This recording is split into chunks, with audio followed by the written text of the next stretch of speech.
Dream of the Red Chamber Chapter 44. The birthday girl is Wang Shifeng, or Fengjie. She's the phoenix, the manager of the household. Usually the sharpest, most terrifyingly capable person in any room. But today, the matriarch, Grandmother Jia, has issued a decree. And the wording of this decree is so telling. Grandmother Jia says that Fengjie must be celebrated. She wants Fengjie to experience a day of painful enjoyment. Painful enjoyment. That is such a loaded phrase. It is. It's an oxymoron that perfectly captures the vibe. The argument is that because Fengjie works herself to the bone all year, today she has to sit in the seat of honor. Everyone, from the mistresses down to the lowest servants, is ordered to wait on her. Which sounds great in theory. Put your feet up, let us serve you. But in practice, it's a command performance. It means she's not allowed to relax. She has to perform happiness and gratitude relentlessly. It's actually more work than her day job. So the scene is set. The family is watching a play. The Thorn Hairpin. Now, I usually kind of gloss over the plays within the story, but the notes here suggest we shouldn't skip this one. Definitely not. The choice of play is never accidental in this book. They're watching a scene where a man goes to a river to sacrifice to his wife's spirit. And right in the middle of this, we get this fascinating little critique from Lin Daiyu. Yeah, she's always the one to cut through the noise. She's watching this actor weeping by the river, and she turns to Bao Chai and basically dismantles the logic of it. She says, all water under heaven flows from one source. What's she getting at with that? She's arguing against the need for location. You don't have to go to a specific riverbank to mourn. If all water is connected, you can weep over a bowl of water in your room. And it's the same thing. Her line is, viewing the object leads to thoughts of the person. It's a very intellectual way of looking at emotion. It is. But notice the contrast. While Daiyu is having this quiet, high-minded moment, what's everyone else doing? They're getting hammered. Precisely. The rest of the clan is gearing up for what creates the disaster. The drinking. And this isn't just casual social drinking. This sounds like, I don't know, aggressive, weaponized toasting. It absolutely is. This is where the painful part of painful enjoyment really kicks in. Grandmother Jia orders Fengjie to the top seat, and then the toasts begin. I was struck by the interaction with Yushi, her cousin-in-law. Oh, that's a power move disguised as a joke. Yushi drags her to the chair and says something like, I have no money for a gift, so I offer you this wine. And then she adds, if you don't drink this, you'll have to kneel down to show your filial piety. Kneel down. That's incredibly intense for a birthday toast. It highlights the tension, right? Even in jest, the language is about submission. And once the family starts, the servants pile on. Right. The floodgates open, the nannies come up, and then Yuan Yang steps in. Now, Yuan Yang is a maid, but she's the grandmother's chief maid, which makes her a supermaid. She's basically a proxy for the matriarch. She holds immense soft power. When Fengjie tries to decline a drink, Yuan Yang actually scolds her. She says, don't put on airs. If you don't drink with us, you're looking down on us. That's a trap. You can't say no to her in front of the grandmother. You can't. It's peer pressure weaponized by the class structure. So Fengjie has to down cup after cup. The text is clear. She is thoroughly intoxicated. And this is crucial. The Fengjie we see next is not the calculated strategist we know. She's drunk. Okay, so the pressure cooker is whistling. Fengjie feels the wine surging up. Her heart is thumping. She excuses herself to go home. And here's where the genre shifts. We leave the bright, loud party, and we move into these quiet, shadowy corridors. Fengjie is stumbling back, supported by her loyal confidant, Pinger. And then she spots something. A little maid from her own house standing guard. Now, protocol is everything. If a servant sees their mistress, they should bow. But this girl sees Fengjie and immediately turns and runs away. Which is the reddest of red flags. Massive. Even through the alcohol fog. Fengjie knows this is wrong. Why run unless you're hiding something? She and Pinger call out to the girl, who eventually has to come back. And this interrogation sequence, Fengjie just goes from 0 to 100. It's brutal. She orders the maid to kneel, threatens to have the boys beat her with ropes. The maid tries to lie, of course. A terrible lie. And Fengjie's reaction is to slap her until her face swells. But then she threatens to use a red-hot branding iron to burn her mouth. It just shows the sheer terror Fengjie inspires. But the maid is also terrified of what she's guarding. So Fengjie escalates. She pulls a hairpin from her head and threatens to stab the maid with it. And that breaks her. The maid spills the secret. And it is not small news. The secret is that Jia Lian, Fengjie's husband, is home. He's opened the family chests and taken silver, hairpins, and satin. And he hasn't taken them to go shopping. No. He has given them to Mrs. Bauer. The wife of a servant in the household. Correct. So while Fengjie is being forced to drink at her own party, Jillian has brought a servant's wife into their marital bed and is paying her with family money. It's the ultimate betrayal.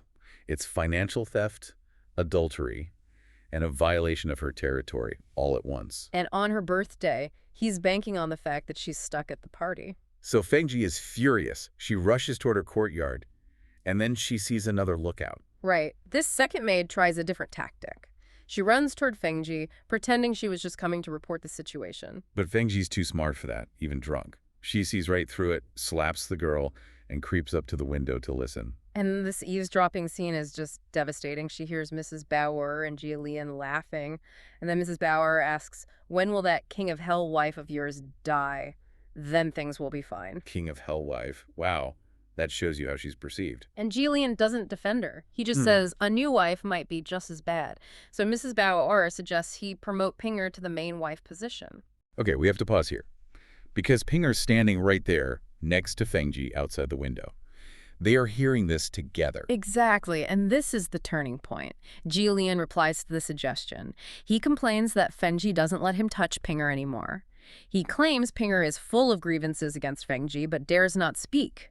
He calls Fengjie a yakshini, a flesh-eating demon. So he is effectively framing Pinger. He's painting a picture where Pinger is his secret ally. He's co-opting her into his betrayal.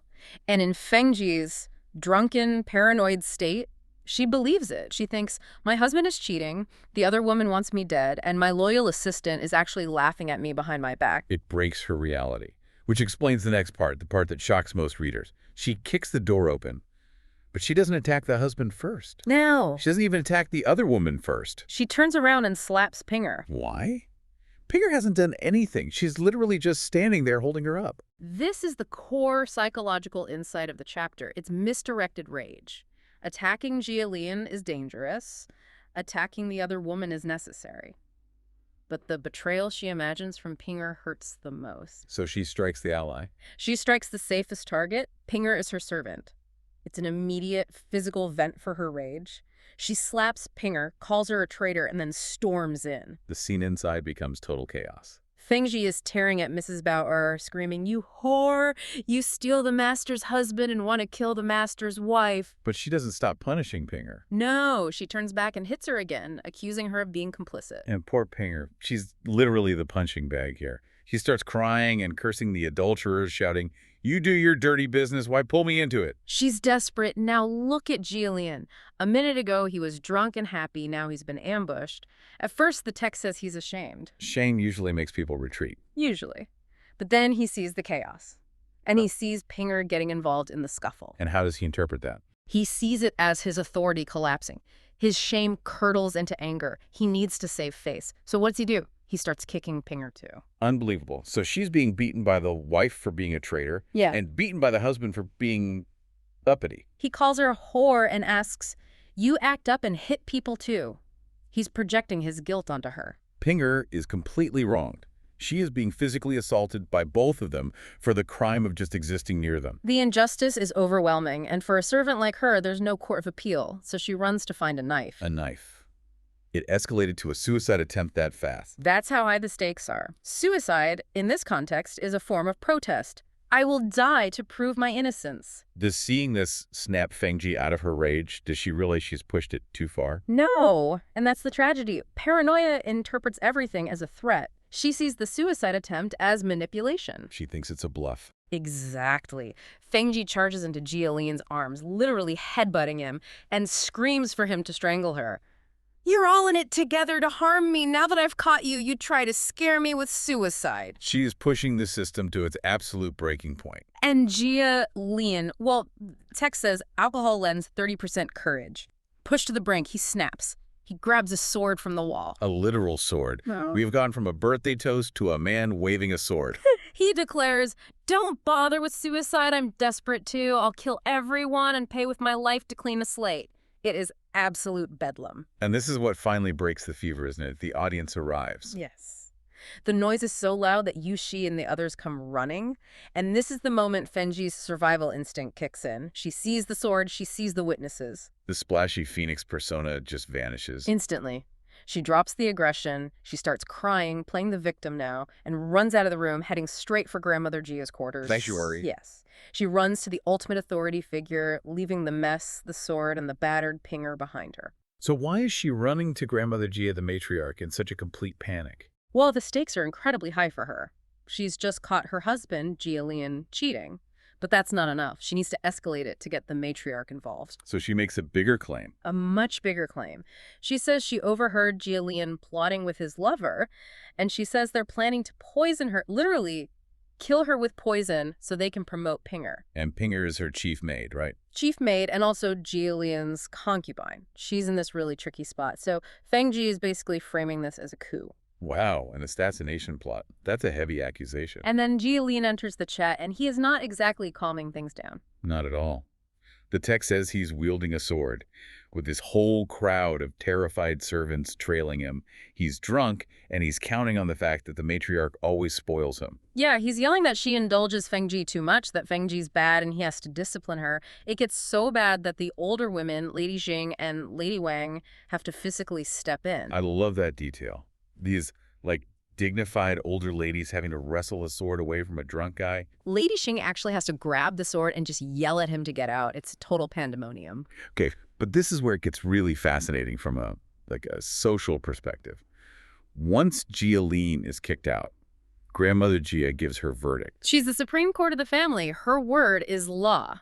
And this is where a modern reader just does a double take. You expect her to be furious, but she's surprisingly chill. Chill is putting it mildly. She laughs. She dismisses the whole thing as trivial. Trivial. Her grandson was just waving a weapon around. She blames it on youth and alcohol. She uses this really memorable phrase. She compares young men to greedy cats. Right, greedy cats. She basically asks the whole room, what high-born young man doesn't behave like a greedy cat? She puts it all in the booze, says he got jealous. She just completely normalizes the infidelity. Boys will be boys. 18th century style. So what does that mean? Is she just letting him off the hook? She's managing the social stability of the house. It's all about face. Notice what she does next. She tells Fengjie not to shame him any further today. But she promises tomorrow she'll make Gia apologize. It's about the timing. Exactly. Humiliating him now while he's drunk in front of all the servants, that destroys the family hierarchy. The whole system crumbles. But if she waits until he's sober, she can enforce an apology behind closed doors. She's prioritizing the system over the actual problem. Cold, but effective. But there's one person who really got the short end of the stick in all this, and that's Pinger. The maid who got dragged into it. Exactly. Fengjie was furious and hit Pinger. Then Jillian, drunk and embarrassed, also beat Pinger. She was the punching bag for both of them. Yeah, the text is clear. She was innocent, but caught in the middle. And the matriarch is sharp enough to see that. Even while she's downplaying the affair with the whole greedy cat thing, she spots the injustice done to Pinger. She realizes Pinger has lost face. So she sends a messenger. She sends her maid, Amber, to go find Pinger. And the message Amber carries is crucial. She's told to announce to everyone that the matriarch knows Pinger was wronged and that no one is allowed to bully her. So she's publicly restoring her status, vindicating her, which brings us to Pinger herself. She's been dragged off to the garden, and she's just sobbing. I mean, of course she is. And this is where we get some advice from another character, Subo Chai. Bao Chai. Always the voice of pragmatic reason. Her advice is so logical. She tells Pinger, look, Fengjie is usually good to you. This was just the alcohol. If you stay angry now, you're basically invalidating all the kindness she's ever shown you. It feels a little clinical, doesn't it? Like transactional. It feels very HR department, Yeah. She hit you, but she's usually nice, so let's move on. Totally. But Pinger says something interesting. She says she's not actually angry at Fengjie. She feels wronged because she was innocent, and the other woman used her as a scapegoat to cause trouble. It's the injustice, the feeling of being a pawn in their game. That's what hurts her. But then someone else steps in and just changes the entire vibe of the day. Enter Baiyu. Yes. Baiyu invites Pinger to his quarters, the Happy Red Court. And this is really significant because Baiyu has always wanted to be kind to Pinger, but he never could be. Why not? They live in the same house. because she's always too busy with Fengjie, or she's too guarded because she's also Jilian's concubine. Bayu says he stays away to avoid starting gossip. But today, the normal rules are suspended because of the chaos. He finally has an excuse to serve her. Serve her. That's a really key word. He wants to help her, not use her. And this brings us to the makeover scene. It's like this whole restoration ritual. Pimmer is a mess. Her clothes are stained. Her makeup is ruined from crying. And Baoyu just goes into full crisis management mode. First, the clothes. His maid offers fresh ones, but Baoyu insists on ironing Penger's original clothes himself. But the real deep dive, and where the text gets so incredibly technical, is the makeup. Okay, let's unpack this. Because when Baoyu offers her powder, he specifically tells her not to use the normal stuff. He says, this isn't lead powder. Right, which is a huge historical detail. Standard face powder at the time, even the expensive kind, was full of lead. We know now how toxic that is, but even then, it was heavy, it was gritty. Over time, it would make your skin look dull or even blue. So Baoyu's like, don't put that toxic stuff on your face. What does he offer her instead? He has a special powder made from the 4 o'clock flower, which is purple jasmine.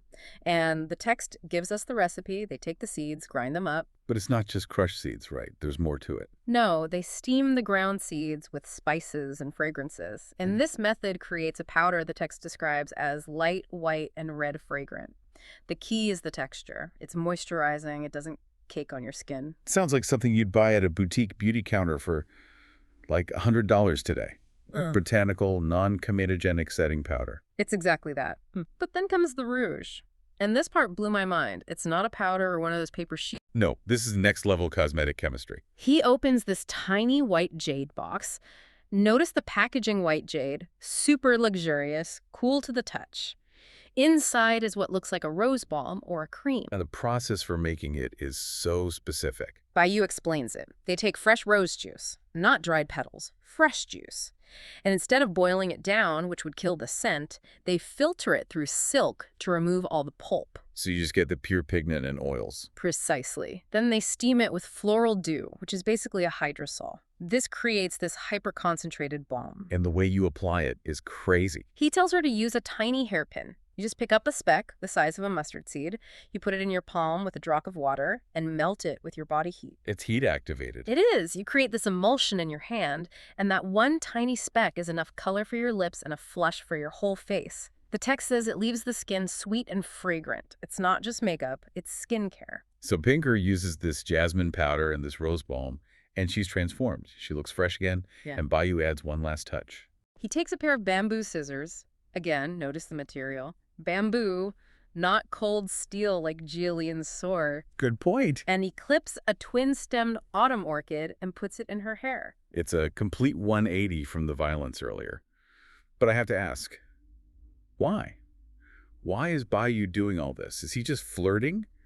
Because, to a modern ear, a guy fixing a girl's makeup sounds like a move. Well, if we look at his internal monologue in the text, it's pretty clear it's not sexual desire. It's a deep, almost philosophical empathy. He's thinking about the men in his life versus the women. Right, and he has some strong opinions about Jilian. He sees Jilian as vulgar, a lustful fool who doesn't know how to nourish beauty. He sees Jilian as someone who just consumes women like a greedy cat. And he sees Pinger as this tragic, clever, handsome figure. Yeah, he thinks about how hard her life must be, stuck between the fierce Fengjie and the vulgar Jilian. And that realization actually makes him cry. It does. It's such a standout moment. He's alone for a second while Pinger is washing her face, and he just starts weeping. He's thinking about how she's an orphan. No family. No parents, no siblings, all alone. She serves these difficult masters perfectly, and her reward is getting beaten and humiliated. He feels the weight of her existence, what he calls her thin fate. And what does he do with that feeling? He doesn't just sit there. He does her laundry. It's the act of service. He irons her clothes. He sees her handkerchief, which is stained with her tears and that old, ruined makeup from the fight. And he washes it. He washes it himself by hand. And there's something so intimate about washing someone's tear-stained handkerchief. He's physically washing away the evidence of her trauma. The text says he feels both happy and sad doing it. Happy that he finally got this chance to care for her, to exhaust his heart for her, but sad because he knows it's temporary. He can fix her makeup, but he can't fix her life. She has to go back to them. It's such a stark contrast to everyone else. The matriarch managed the politics. Bao Chai gave logical advice, but Bai Yu just wanted to make her feel human again. Exactly. Okay, let's just unpack this for a second. I want you to imagine waking up. Yesterday was just absolute chaos. Jilian, the husband, was caught cheating. Shifeng, his wife, the Phoenix, went into a complete jealous rage. And Pinger, her loyal aide, got slapped by both of them in the crossfire. Just a disaster. A total meltdown. And now it's the next morning. The text gives us this really stark image of Jilian. He slept alone in this cold, quiet room. He wakes up, the alcohol's worn off, and all he's left with is just regret. That horrible clarity of the hangover, it's the worst part. Yeah. He feels the whole thing was caseless. He's thinking, why on earth did I do that? But he doesn't get to hide under the covers. Lady Jing, his stepmother, walks in. And she's not there with a glass of water and some aspirin. Not at all. She's there to summon him to the highest court in the land, Grandma Jia, the matriarch. This feels like being called to the principal's office if the principal also controlled your allowance, your reputation, your entire future. That's a very fair comparison. Jia knows he's in deep, deep trouble. He goes to Grandma Jia, and the first thing he does is kneel. He tries to play it cool, though. Oh, of course. He puts on a smile and says, I drank too much yesterday. I disturbed your peace, old ancestor. I'm here to accept my punishment. He's trying to breeze right past it, like, oops, had a few too many, my bad. Trying to minimize it? 100%. But Grandma Jia, she is having none of it. And this is where the language gets so interesting. She doesn't just say, you were drunk. She accuses him of pouring yellow soup down his throat. Yellow soup. I saw that in the notes. Is that just a weird translation or something? No, it's a specific term. Huang Tang. It's a derogatory term for alcohol, and it is very, very specific. It sounds gross. It's meant to. It's visceral. It's supposed to evoke, bodily fluids, waste. She's essentially saying, you filled yourself with filth. She's not romanticizing the wine. She's calling it swill. And then she says, because of this soup, he acted like a corpse. A corpse. Wow, that's heavy. She's stripping him of his humanity. She's saying, you weren't a person. You were a dead body that just suddenly woke up and started beating people. But here's the key insight. Grandma Jia isn't actually lecturing him about morality. She's lecturing him about aesthetics. Wait, explain that. She doesn't care that he cheated on his wife. Not really. I mean, in this era, for a man of his status, affairs were common. Her issue isn't the infidelity. It's that he was dirty. Yeah. That he was smelly. She uses this great idiom, you steal chickens and pet dogs. Which means what exactly? It's slang for having these low-class, trashy affairs with people completely beneath his station. She's basically asking him, aren't you ashamed? You come from this great noble house, and you're dragging this kind of behavior into our home. So it's all about brand management. She's saying, stop embarrassing the family logo. That is the perfect way to put it. Yeah. It's about the dignity of the clan. She even points out that he has Jifeng and Pinger at home. Two sophisticated, beautiful women, and yet he's going out looking for dirty things. It's an aesthetic offense to her. And then she drops the ultimatum. It's so simple. She says, if you have me in your eyes, meaning if you respect my authority at all, you will apologize to your wife and take her home. If not, get out. Don't even bother kneeling to me. It's just so interesting to see the power dynamic. Jilian is the husband. Technically, in a patriarchal society, he's the boss. But not here. Grandma Jia overrules everything. She is the apex predator of this household. And Jilian, he's a pragmatist. The text says he has a belly full of grievances, so deep down he still thinks he's right. Of course he does. But he dares not speak. He knows that apologizing is just the fastest way to make this whole headache go away. So he swallows his pride. He turns to look at his wife, Shifeng. Now, usually, Shifeng is the Phoenix. She's glamorous, she's sharp, she's terrifying, covered in jewels. But this morning, she's a complete wreck. Yeah. She hasn't washed her face, there's no makeup, her eyes are all swollen from crying. The text describes her as having a yellow face, just sallow and unadorned. And you'd think Jilian, the guy who's always chasing after glamorous affairs, would be kind of repulsed by this messy version of his wife. You would think so. But we get this really surprising psychological twist. He looks at her and finds her pitiable and lovable. The text actually suggests he finds this vulnerable, broken version of her more attractive than her usual armored self. That sounds a little bit toxic, like he likes her better when she's defeated. It's absolutely about power. When she's the Phoenix, she's intimidating. She challenges him. When she's crying and she's a mess, she's human. She's manageable. So all of a sudden, apologizing doesn't seem so hard. He bows to her and says, It was my fault. Second mistress, please forgive me. And then the whole room just explodes in laughter, and Grandma just steps in to seal the deal. She plays the mediator brilliantly.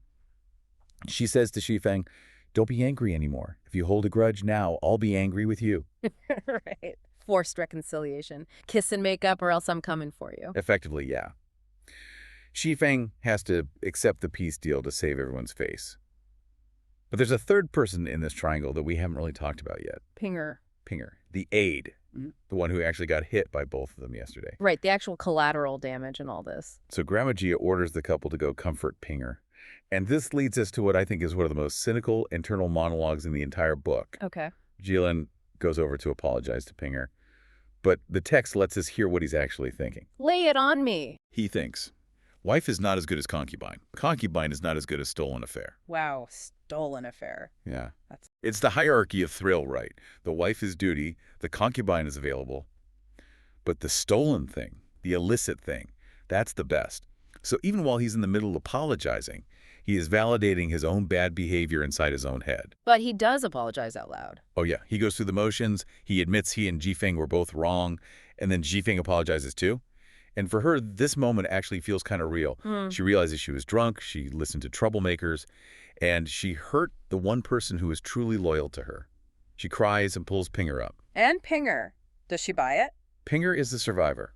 She immediately deflects. She blames the adulteress Bao Er's wife for causing all the trouble. Blame the outsider, a classic move. It's the safest move she can make.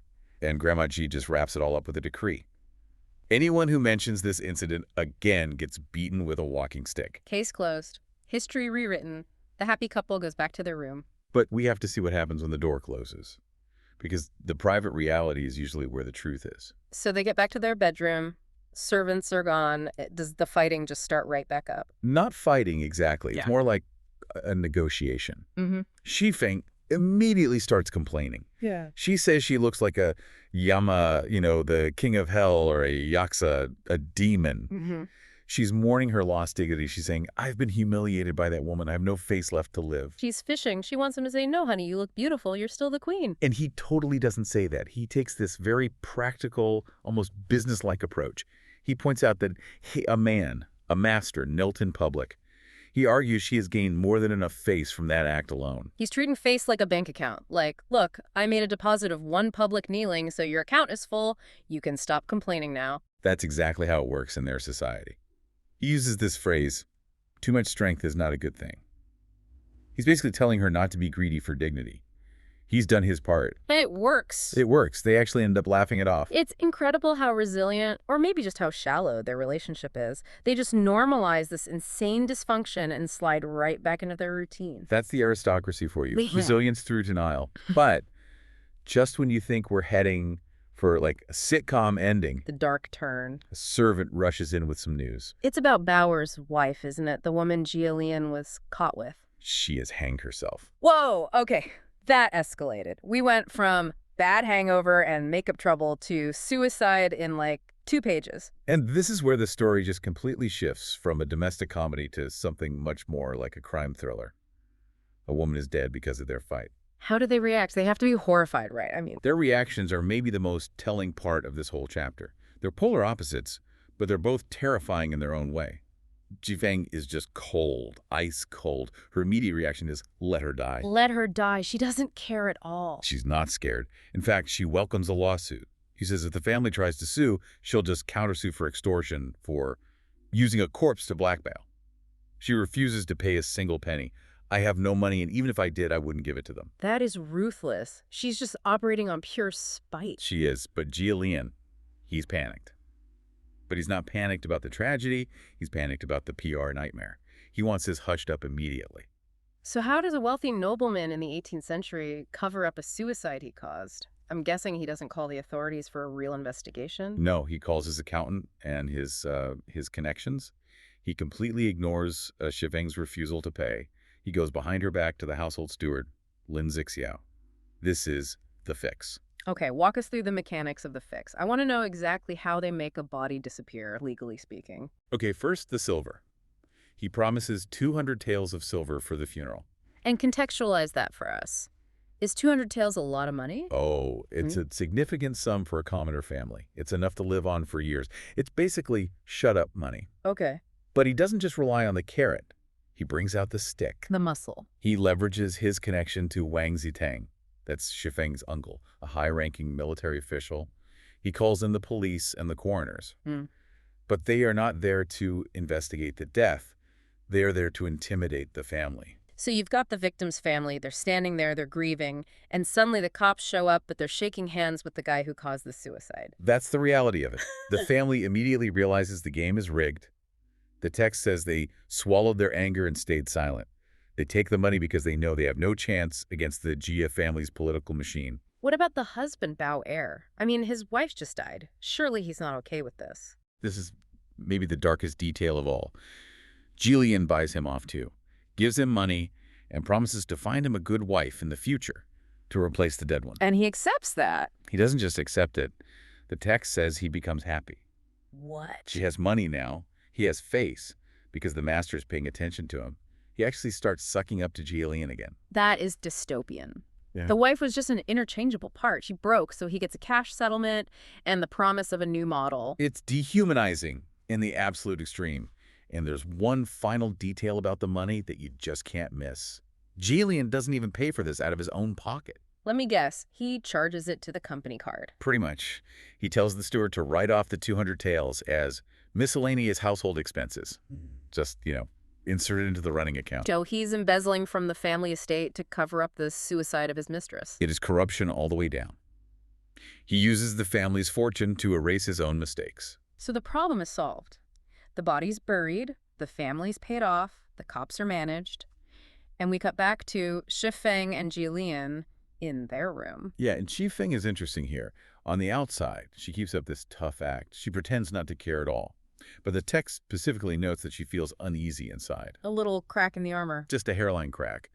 But then we see this moment of tenderness. She checks on Pinger's wounds again. She asks her if they still hurt. It's such a wild contrast. In one breath, she's practically spitting on a dead woman's memory. Yeah. And in the next, it's, oh, let me check on your bruises, my dear Pinger. It really shows the selective empathy of their class. Pinger is one of us, or at least she belongs to Jifeng. So she matters. Bauer's wife. She's just a disposal problem. When you zoom out, this whole section is just terrifying. We started with a hangover and a makeup problem, and we ended with a dead body and a cooked ledger. And that's the genius of Dream of the Red Chamber, right? It lures you in with all the glamour, the clothes, the poetry, the witty banter, and then it just pulls back the curtain and says, look at what's holding all this luxury up. It's built on bones.